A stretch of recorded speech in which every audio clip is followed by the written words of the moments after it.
जय हिंद। बिहार शिक्षा केंद्र में आप सभी का स्वागत है। आज हम लोग पढ़ने वाले हैं क्लास 6 का ज्योग्राफी अध्याय 2 ग्लोब, अक्षांश एवं देशांतर के बारे में। इससे पहले बता दें कि यदि आपने फर्स्ट चैप्टर नहीं पढ़े हैं तो जाकर के पढ़ सकते हैं। प्ले लिस्ट में क्लास उपलब्ध है, इसी चैनल पे जाकर के पढ़ सकते हैं। आज हम लोग बात करेंगे ग्लोब के बारे में। आशा करते हैं कि आप सभी अच्छे से पढ़ाई कर रहे होंगे और रेगुलर क्लास करें और एक क्रमबद्ध तरीके से अध्ययन करना है और नोट्स बनाते जाइएगा। ठीक है, आज की क्लास में जो है पूरा समझने पे फोकस कीजिएगा। आइए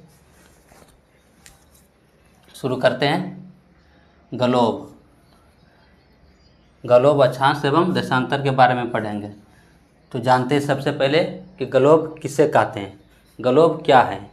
तो ग्लोब के बारे में बोलना है कि ग्लोब जो है पृथ्वी का एक लघु रूप में वास्तविक प्रतिरूप है। ग्लोब क्या है? पृथ्वी का लघु रूप में एक वास्तविक प्रतिरूप है। मतलब जिस प्रकार से पृथ्वी पर पर्वत, पठार, मैदान, महाद्वीप, महासागर जहाँ जहाँ है, ग्लोब पर भी वहाँ पर ही दिखाया गया है वास्तविक रूप में। और पृथ्वी का ही एक छोटा प्रतिरूप है। लघु का मतलब क्या होता है? छोटा। यानी ग्लोब जो है पृथ्वी का लघु रूप में एक वास्तविक प्रतिरूप है। वास्तविक का मतलब यहाँ है कि जहाँ जहाँ जो चीज़ है पृथ्वी पर वहीं पे ग्लोब में दिखाया गया है। जैसे भारत के पड़ोसी देश है कौन? नेपाल है, पाकिस्तान है, तो ग्लोब पर भी वहीं पे दिखाया गया है। हिंद महासागर जहाँ है ग्लोब पर भी वहीं पर दिखाया गया है वास्तविक रूप में। तो क्या ग्लोब क्या है? ग्लोब जो है पृथ्वी का लघु रूप में एक वास्तविक प्रतिरूप है। ठीक है, आइए आगे बढ़ते हैं। अब ग्लोब जो है विभिन्न आकार एवं प्रकार के हो सकते हैं। ग्लोब जो है विभिन्न आकार एवं प्रकार के हो सकते हैं। पहला बड़े ग्लोब, और दूसरा पॉकेट में रखने योग्य ग्लोब, और तीसरा गुब्बारे जैसे ग्लोब। बड़े ग्लोब जो है जो आसानी से एक स्थान से दूसरे स्थान इसको नहीं ले जा सकते हैं। जो स्कूल आदि में देखते होंगे बड़ा सा होता है बड़े ग्लोब, जो आसानी से एक स्थान से दूसरे स्थान तक नहीं ले जाया जा सकता है, बड़े ग्लोब। दूसरा है पॉकेट में रखने योग्य छोटे ग्लोब, इसे पॉकेट में रख करके ले जा सकते हैं आसानी से। और तीसरा गुब्बारे जैसे ग्लोब, जिनमें हवा भरी जा सकती है एवं आसानी से एक स्थान से दूसरे स्थान ले जाए जा सकते हैं। तो ग्लोब कितने प्रकार के बताएं? 3 प्रकार के। एक तो बड़े ग्लोब, और दूसरा पॉकेट में रखने योग्य ग्लोब, तीसरा छोटे ग्लोब। बड़े ग्लोब को जो है एक जगह से दूसरी जगह आसानी से नहीं ले जा सकते हैं, लेकिन पॉकेट में रखने योग्य ग्लोब और गुब्बारे जैसे ग्लोब को एक जगह से दूसरी जगह आसानी से ले जाया जा सकता है। ठीक है, यहाँ तक क्लियर। अब आगे बढ़ते हैं। ग्लोब पर देशों, महाद्वीपों तथा महासागरों को उनके सही आकार में दिखाया गया है। वही बात, ग्लोब पर जो है जहाँ पृथ्वी पर महाद्वीप है, महासागर है, या जहाँ पे देश है वहीं पे ग्लोब पर भी दिखाया गया है। तो वही बोल रहा है कि ग्लोब पर जो देशों, महाद्वीपों तथा महासागरों को उनके सही आकार में दिखाया गया है, कि जिस जगह पे है स्थिति और जितना आकार में है उसको वही आकार में दिखाया गया है। कि कितना लंबाई है उसका, कितना चौड़ाई है, उस तरह से कितना क्षेत्रफल है उतना ही दिखाया गया है। आगे बढ़ते हैं। एक सुई ग्लोब में सुई झुकी हुई अवस्था में स्थित होती है। क्या बोल रहा है? ग्लोब में एक सुई जो है झुकी हुई अवस्था में होती है। यहाँ देखिए इस तरह से, ये जो है इससे सुई बोल रहे हैं, झुकी हुई अवस्था में है। ये सीधा ना होकर के क्या झुका हुआ है, ग्लोब में झुकी हुई अवस्था में है, जिसे अक्ष कहा जाता है। जिसे क्या बोला जाता है? अक्ष, जिसे अक्ष कहा जाता है। जैसे देखिए ये, इसको क्या बोलेंगे? अक्ष, अक्ष। तो क्या बोल रहा है? एक सुई ग्लोब में झुकी हुई अवस्था में स्थित होती है, उसे क्या बोलते हैं? अक्ष। एक ग्लोब है, एक क्या है? एक सुई, सुई जैसा है, एक झुकी हुई अवस्था में, इसी को क्या बोलते हैं? अक्ष। ग्लोब पर ये 2 बिंदु जिनसे होकर सुई गुजरती है, ये दो बिंदु किनसे होकर सुई गुजर रही है, एक बिंदु यहाँ है और एक बिंदु यहाँ। ठीक, ग्लोब पर ये दो बिंदु जिनसे होकर ये सुई क्या हो रही, गुजर रही है, ये सुई गुजर रही है। ये दोनों बिंदु को क्या बोलते हैं, यह है उत्तरी ध्रुव, उत्तरी ध्रुव, और इसको बोलते हैं दक्षिणी ध्रुव, दक्षिणी ध्रुव। ग्लोब पर ये दो बिंदु जिनसे होकर सुई गुजरती है उत्तर तथा दक्षिण ध्रुव है। यह क्या है, यह उत्तरी ध्रुव, यह है दक्षिणी ध्रुव, जिनसे होकर गुजर रही है। ग्लोब को इस सुई के चारों ओर पृथ्वी की भांति पश्चिम से पूर्व की ओर घुमाया जा सकता है। ग्लोब को जिस प्रकार से पृथ्वी जो है पश्चिम से पूर्व की ओर घूम रहा है, उसी प्रकार से ग्लोब को भी पश्चिम से पूर्व दिशा में घुमाया जा सकता है, पश्चिम से पूर्व दिशा में। यहाँ तक समझ में? आगे बढ़ते हैं। लेकिन इन दोनों में एक अंतर है, पृथ्वी पर वास्तव में ऐसी कोई सुई नहीं होती है, यह अपने अक्ष पर चारों ओर घूमती है, जो एक काल्पनिक रेखा है। लेकिन जो ग्लोब और पृथ्वी में क्या अंतर है, पृथ्वी पर जो है एक सुई, कोई सुई नहीं है। ठीक, ग्लोब में जो सुई दिख रहा है वास्तव में पृथ्वी पर कोई सुई नहीं है, यह एक काल्पनिक रेखा है। यहाँ पर ध्यान से समझिए, बोला कि लेकिन इन दोनों में एक अंतर है। अंतर क्या है, ग्लोब और पृथ्वी में एक अंतर है कि पृथ्वी पर वास्तव में ऐसी कोई सुई नहीं है, पृथ्वी पर ऐसी कोई सुई नहीं है जिस प्रकार से ग्लोब में देख रहे हैं, वह एक काल्पनिक रेखा है। ठीक, एक बार फिर से समझ लेते हैं। देखिए ध्यान से समझिएगा, रटना मना है, एकदम समझने पर फोकस कीजिएगा। देखिए क्या बोले, ग्लोब किसे कहते हैं, तो बोलना ग्लोब जो पृथ्वी का लघु रूप में एक छोटा प्रतिरूप है, यानी पृथ्वी का है जहाँ पे नदी, पहाड़, मैदान और महासागर, महाद्वीप जहाँ जहाँ है, उसी को एक छोटा रूप में दिखाया गया है, पृथ्वी को ही। तो क्या बोलना है, ग्लोब जो पृथ्वी का लघु रूप में एक वास्तविक प्रतिरूप है। और ग्लोब जो है विभिन्न आकार एवं प्रकार के होते हैं। एक है बड़े ग्लोब जिसे आसानी से एक जगह से दूसरी जगह नहीं ले जा सकते, दूसरा है पॉकेट में रखने योग्य छोटे ग्लोब, और तीसरा गुब्बारे जैसे ग्लोब। इन दोनों को आसानी से एक जगह से दूसरी जगह ले जा सकते हैं। अब आगे बढ़ते हैं। ग्लोब पर जो देशों, महाद्वीपों तथा महासागरों को उनके सही आकार में दिखाया गया है। ग्लोब पर महाद्वीप, महासागर, इस सबको सही आकार में दिखाया गया है देश को। और एक सुई ग्लोब में झुकी हुई अवस्था में स्थित होती है, जिसे अक्ष कहते हैं। तो अक्ष किसे कहते हैं, बोलना ग्लोब में एक सुई जो है एक झुकी हुई अवस्था में, इसे क्या बोलते हैं, अक्ष बोलते हैं। इसको क्या बोलते हैं, अक्ष। और ये अक्ष जो है जिन दो बिंदुओं से होकर गुजर रहा है, इन दोनों बिंदुओं को क्या बोलते हैं, इसको बोलते हैं उत्तरी ध्रुव, उत्तर ध्रुव, ऐसे दक्षिणी ध्रुव। ग्लोब को इस सुई के चारों ओर पृथ्वी की भांति पश्चिम से पूर्व की ओर घुमाया जा सकता है। ग्लोब को जिस प्रकार से पृथ्वी पश्चिम से पूर्व की ओर घूमती है, उसी प्रकार से ग्लोब को भी पश्चिम से पूर्व की ओर घुमाया जा सकता है। लेकिन इन दोनों में एक अंतर है, पृथ्वी और ग्लोब में एक अंतर है। अंतर क्या है कि जिस प्रकार से हम इस पे एक क्या देख रहे हैं, सुई गुजर रही है, ऐसा कोई वास्तव में पृथ्वी पर कोई सुई नहीं है, यह एक काल्पनिक रेखा है, माना गया है। ठीक, यहाँ तक क्लियर, समझ में आ गया होगा, आशा करते हैं कि नोट करें।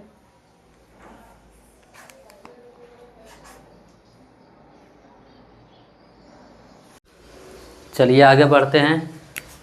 हाँ, बात करते हैं एक अन्य काल्पनिक रेखा के बारे में। एक अन्य काल्पनिक रेखा भी ग्लोब को दो बराबर भागों में बांटती है, जिसे क्या बोलते हैं, जिसे विषुवत वृत्त कहा गया है।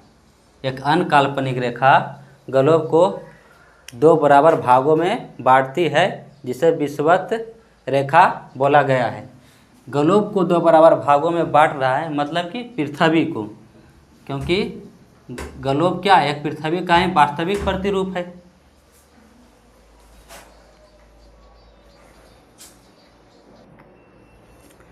देखिए क्या बोल रहे थे, एकांक काल्पनिक रेखा भी गलोब को दो बराबर भागों में बांटती है, जिसे क्या बोलते हैं? विषुवत वृत्त। गलोब को दो बराबर भागों में बांट रहा है, मतलब पृथ्वी को दो बराबर भागों में बांट रहा है। इसे समझना ध्यान से। इसके बीच जो है यह है पृथ्वी, इसके बीच से एक रेखा है, इसको क्या बोले? विषुवत वृत्त। विषुवत वृत्त, वृत्त, विषुवत वृत्त कहा गया है। इसे विषुवत वृत्त क्यों कहा गया है? विषुवत वृत्त क्यों कहा गया है? क्योंकि इस प्रकार से रेखा है, ये जो है इस प्रकार से इधर चारों तरफ है, इस तरह से चारों तरफ घुमा हुआ है वृत्त के जैसा, तो इसलिए इसको क्या बोला गया? विषुवत वृत्त। तो यह एक काल्पनिक रेखा गलोब को दो बराबर भागों में बांटता है, जिसे क्या बोलते हैं? विषुवत वृत्त। और पृथ्वी के उत्तर में स्थित आधे भाग को उत्तरी गोलार्ध तथा दक्षिण में स्थित आधे भाग को दक्षिणी गोलार्ध कहा जाता है। जैसे समझना ध्यान से, ये जो है विषुवत वृत्त, इसके उत्तर में स्थित आधे भाग को, इसके उत्तर में स्थित जो आधा भाग है ये देखना है, ध्यान से समझना है। ये आधा भाग और ये आधा भाग, ठीक। ये आधे भाग को क्या बोला गया है? उत्तरी गोलार्ध, क्योंकि विषुवत वृत्त के उत्तर में है। दिशा का ज्ञान होना चाहिए। जैसे ये देखिए, इधर क्या बोलते हैं? नॉर्थ, यानी उत्तर, साउथ, दक्षिण, ईस्ट और वेस्ट, पूर्व पश्चिम। तो इसके इधर क्या है? उत्तर। तो जब उत्तर में है तो इसे क्या बोलेंगे? उत्तरी गोलार्ध। उत्तरी गोलार्ध, उत्तरी गोलार्ध, नोट करते जाइएगा। और इधर विषुवत वृत्त के जो दक्षिण में है इसे क्या बोलेंगे? दक्षिणी गोलार्ध।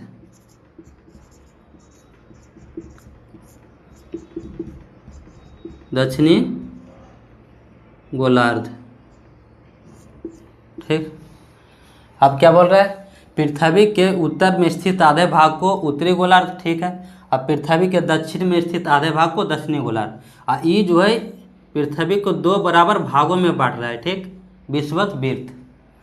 अब इस प्रकार विषुवत वृत्त पृथ्वी पर एक काल्पनिक वृत्त बनाती है। इस प्रकार से देखा जाए तो विषुवत वृत्त जो है एक पृथ्वी पर एक काल्पनिक वृत्त बनाती है। वास्तव में पृथ्वी पर कोई रेखा नहीं है, कोई वृत्त नहीं है, यह एक काल्पनिक वृत्त है, यानी कि माना गया इसे। इस प्रकार विषुवत वृत्त पृथ्वी पर एक काल्पनिक वृत्त बनाती है एवं यह पृथ्वी पर विभिन्न स्थानों की स्थिति बताने का सबसे महत्वपूर्ण संदर्भ बिंदु है।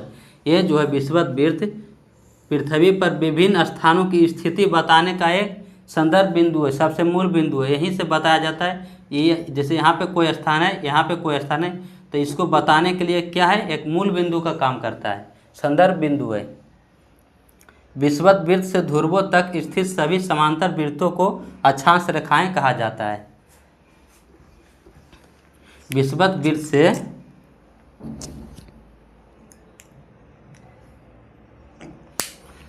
क्या बोल रहा है? विषुवत वृत्त के समांतर ध्रुवों तक जो रेखा है इस तरह से, इसको क्या बोलते हैं?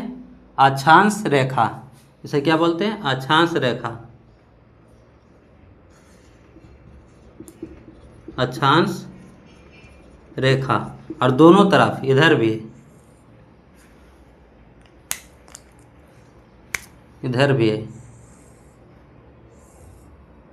इस तरह से, इसको क्या बोलते हैं? अक्षांश रेखा।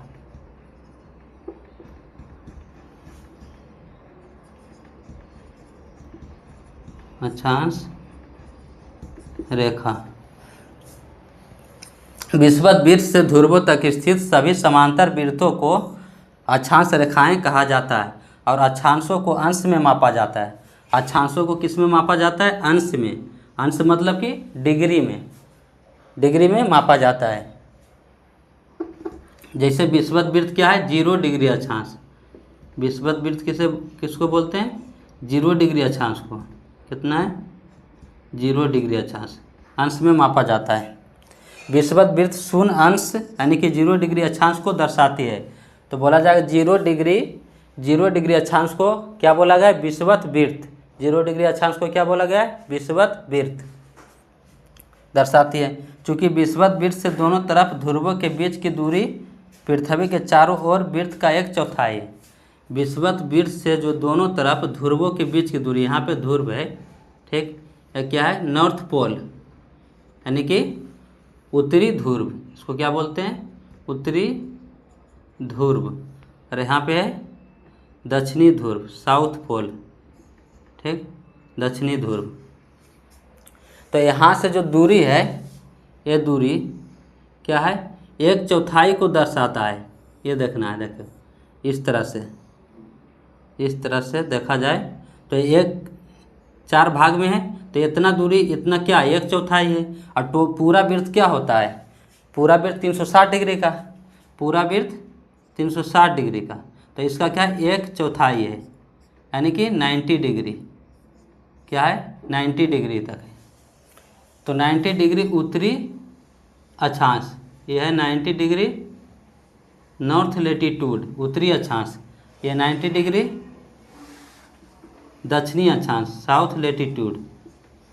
तो 90 डिग्री उत्तरी अक्षांश को क्या बोलते हैं? 90 डिग्री उत्तरी अक्षांश को उत्तर ध्रुव, और 90 डिग्री दक्षिणी अक्षांश को दक्षिणी ध्रुव। तो चूँकि विषुवत वृत्त से दोनों तरफ ध्रुवों के बीच की दूरी जो है पृथ्वी के चारों ओर के वृत्त का 1/4 है, अतः इसका माप होगा 360 डिग्री का 1/4 यानी कि 90 अंश, यानी 90 डिग्री। इस प्रकार 90 अंश उत्तरी अक्षांश उत्तर ध्रुव तथा 90 अंश यानी 90 डिग्री दक्षिणी अक्षांश दक्षिण ध्रुव को दर्शाता है। क्या बोले कि 90 डिग्री उत्तरी अक्षांश किसको दर्शाता है? उत्तरी ध्रुव को, और 90 डिग्री दक्षिणी अक्षांश दक्षिणी ध्रुव को। इसको लिख देते हैं बढ़िया से, देखो 90 डिग्री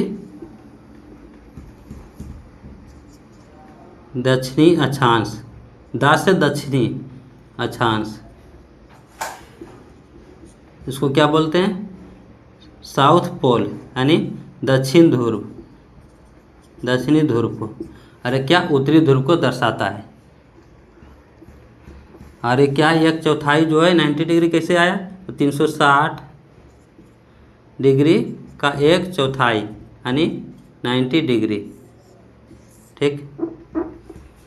इस प्रकार विषुवत वृत्त के उत्तर की सभी समांतर रेखाओं को उत्तरी अक्षांश, यानी विषुवत वृत्त है, इसके उत्तर की जितना भी सभी समांतर रेखाएं जो है इसको क्या बोलते हैं? उत्तरी अक्षांश। ये क्या है? उत्तरी अक्षांश। अक्षांश तो है लेकिन क्या है? उत्तर में है, विषुवत वृत्त के उत्तर में, तो इसे बोलते हैं उत्तरी अक्षांश। ये क्या है? उत्तरी अक्षांश, उत्तरी अक्षांश। और विषुवत वृत्त के जो दक्षिण में है इसे बोलते हैं दक्षिणी अक्षांश, दक्षिणी अक्षांश। देखिए एक बार फिर से समझना है, इसको नोट कीजिए पहले, स्क्रीनशॉट ले लीजिए।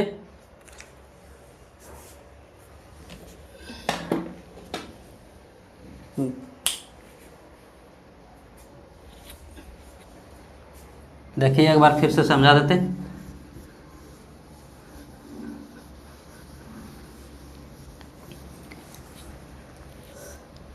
ध्यान से समझिएगा। देखो ये पृथ्वी,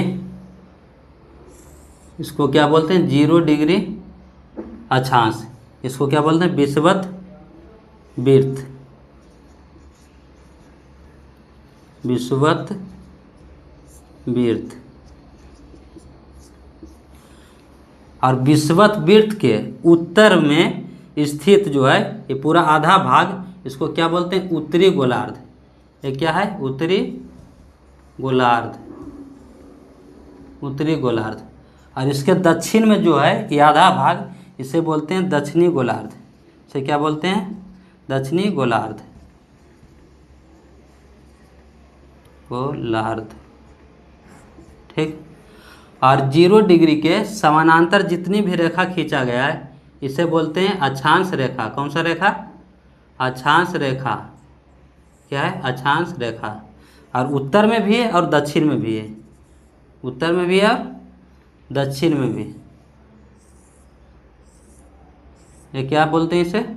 अक्षांश रेखा।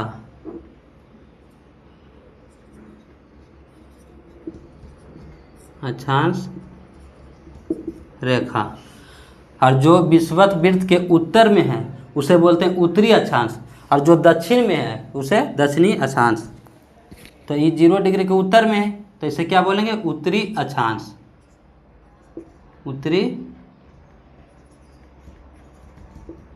उत्तरी अक्षांश। और ये 0 डिग्री के दक्षिण में है तो इसे क्या बोलेंगे? दक्षिणी अक्षांश। दक्षिणी अक्षांश। और यहाँ से यहाँ तक जो है क्या है? इसे बोलते हैं नॉर्थ पोल, यानी कि उत्तरी ध्रुव। उत्तरी ध्रुव ये कितना डिग्री है? 90 डिग्री। उत्तरी ध्रुव कितना डिग्री है? 90 डिग्री अक्षांश को उत्तरी ध्रुव। और यहाँ से क्या पूरा 1/4 ये वृत्त का, यानी 360 का जो है 1/4 यानी 90 डिग्री यहाँ से आया 90 डिग्री। और 90 डिग्री दक्षिण में इसे बोलते हैं साउथ पोल, दक्षिणी ध्रुव। दक्षिणी ध्रुव ये कितना है? 90 डिग्री दक्षिणी अक्षांश। 90 डिग्री दक्षिणी अक्षांश। 90 डिग्री दक्षिणी अक्षांश। और क्या है? उत्तर ध्रुव दक्षिणी अक्षांश दक्षिण ध्रुव को दर्शाता है। इस प्रकार विषुवत वृत्त के उत्तर की सभी समांतर रेखाओं को उत्तरी अक्षांश तथा इसके दक्षिण की सभी समांतर रेखाओं को दक्षिणी अक्षांश कहते हैं। यहाँ तक क्लियर? समझ में आया? ध्यानपूर्वक समझना है। देखिए एक बार फिर से समझिए। क्या बोले?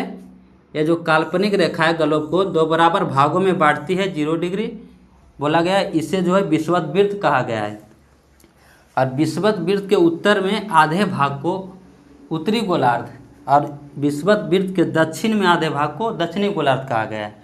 और विषुवत वृत्त के जो समांतर रेखा खींचा गया है इसे अक्षांश रेखा बोला गया है। और अक्षांश रेखा जो है विषुवत वृत्त के उत्तर में भी है और दक्षिण में भी है।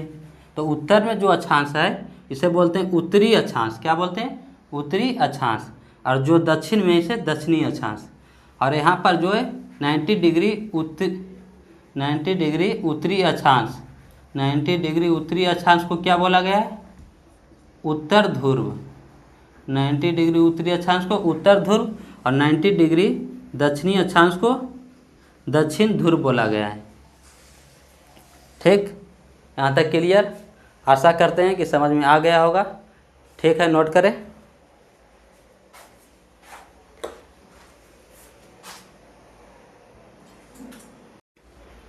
आइए आगे बढ़ते हैं। इसलिए प्रत्येक अक्षांश के मान के साथ उसकी दिशा यानी उत्तर या दक्षिण को भी लिखा जाता है। जैसे देखो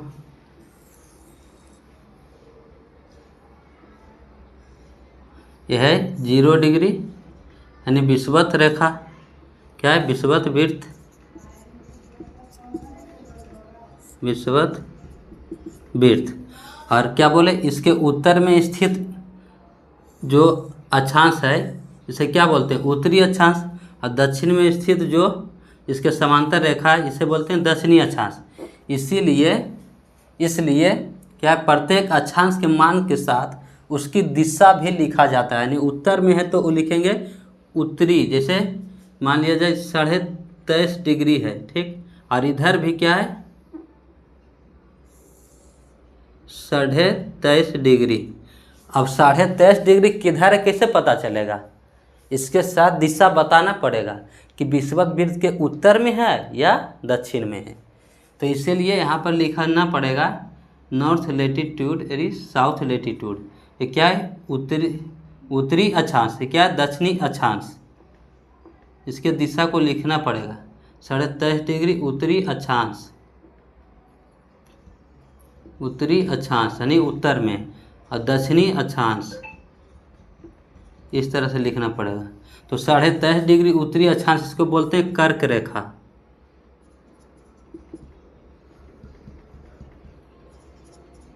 कर्क रेखा, इसके बारे में आगे बात करेंगे। और 27.5 डिग्री दक्षिणी अक्षांश, इसको बोलते हैं मकर रेखा। मकर रेखा तो क्या बोल रहा है कि प्रत्येक अक्षांश के मान के साथ उसकी दिशा भी यानी उत्तर या दक्षिण को भी लिखा जाता है, यानी लिखना पड़ेगा, नहीं तो पता नहीं चलेगा कि कौन कहाँ पे है। जैसे 27.5 डिग्री इधर भी है। जैसे उदाहरण दिया गया है कि महाराष्ट्र में एक जगह है चंद्रपुर और ब्राज़ील का एक जगह है बेलो होरिजोंटो। ये दोनों जो है 20 डिग्री पर स्थित है। अब बताइए 20 डिग्री पर किधर है, इधर है कि इधर है? क्योंकि 20 डिग्री इधर भी आएगा,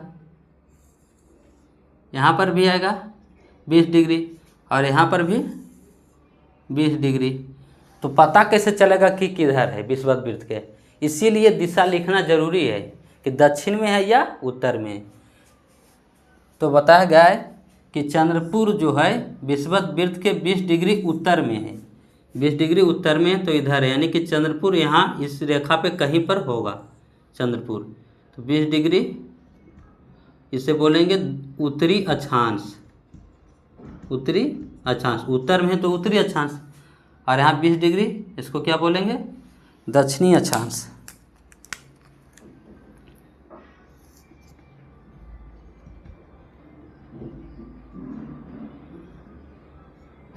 बीस डिग्री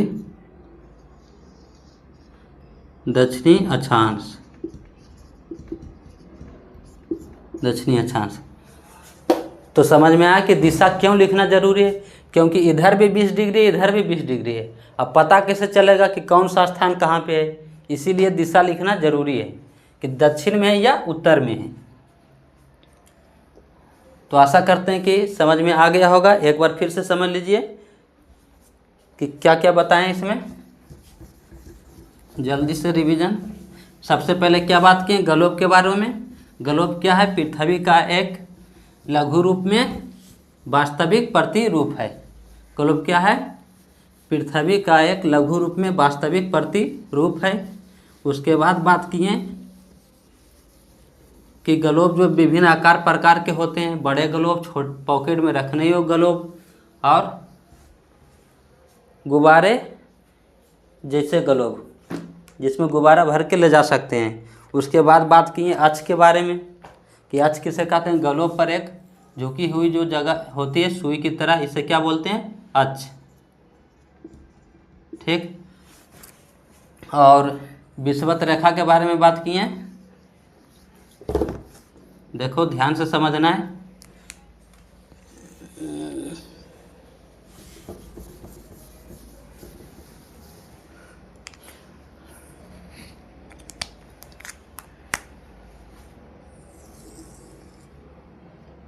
ये जो है 0 डिग्री, इसे क्या बोलते हैं? विषुवत वृत्त।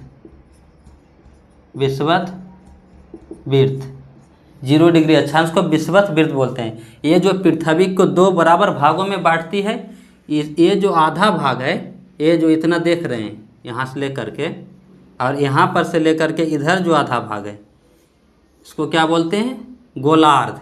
तो ये आधा भाग उत्तर में है तो इसे क्या बोलते हैं? उत्तरी गोलार्ध।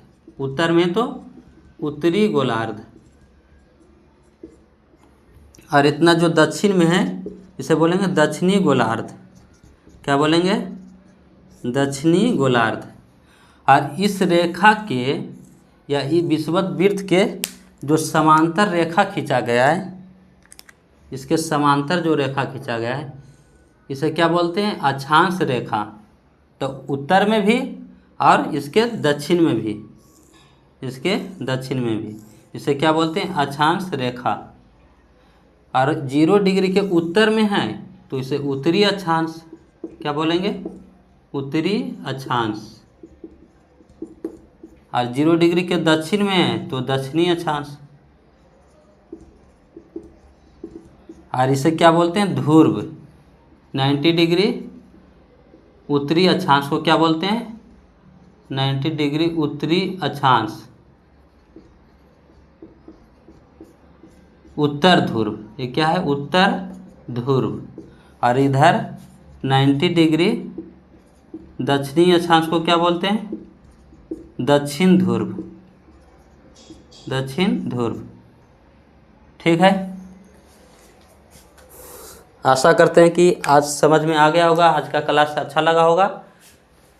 ठीक है, अच्छे से नोट्स बनाइए, मन लगाकर पढ़ाई कीजिए।